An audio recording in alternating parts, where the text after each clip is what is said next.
3.6.2016'da saat 17 civarında aniden hava değişimi yaşadığımız bir dolu olayı yaşadık bölgemizde. Kazıklı, Ağköy, İğdir, Cambazlar ve Karaağdır köylerinde, Hasanköy'ün bir kısmında dolu oluştu. Yaklaşık 8-10 bin dönüm civarında meyve bahçesini ve 250-300 dekar civarında da serayı etkiledi dolu yağışı.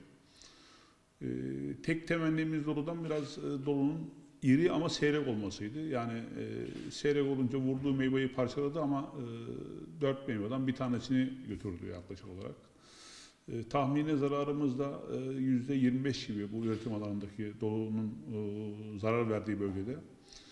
Ekonomik değeri de baktığınız zaman 7-8 milyon lira civarında bir maalesef zarar meydana geldi. Tabii bu yıl başından beri yaşadığımız maalesef bu 5. 6. doğal afet. İşte 1 Ocak'ta -14, Mart'ın 17'sinde -4,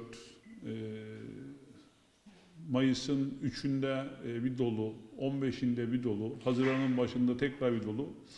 Bak dediğiniz zaman şu anda ilçemizde yaklaşık olarak üretilen 120-130 bin ton meyvanın %70 gibi bir bölümünde genelde zarar var.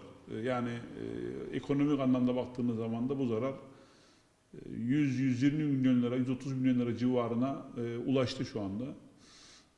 Hakikaten hem ülkemizde hem bölgemizdeki bu doğal afetlerden sonra çiftçinin durumu gerçekten kötü. Çünkü şu anda yolda karşılaştığımız, köye gittiğimiz, her şey yaptığımız çiftçi tamamen işte banka borçlarını soruyor, durumun nasıl olacağını soruyor. Bu konuda da yetkililerden borçların ertelenmesi veya yapılandırılması, bunun yanında tabii destek anlamında da bir beklentimiz var. Şu ana kadar son 5 yılda çıkan, gerçi o da sadece günü kurtarmak, işin gerçeğine baktığınız zaman, işte %3 faizle Bakanlar Kurulu kararıyla Ziraat Bankası ve Tarım Kredi olan borçların ertelenmesi. Ama bu sene hakikaten geçen yıllardan daha varimli durumdayız şu anda. Bununla ilgili de hükümetten bir beklenti var çiftçilerin. İşte borçların ertelenmesi. Çünkü şu anda baktığınız zaman hakikaten sıkıntı büyük.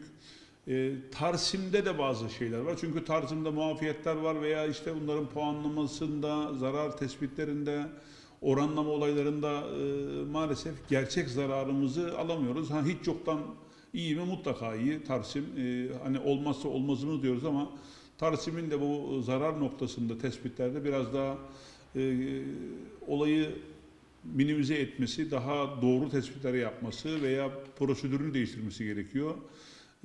Tarsim'deki ikinci bir sıkıntı da 15-20 gün önce bildirilen ve tabii her tarafta da yoğun olduğu için maalesef bölgedeki tespitler hala yapılmadı.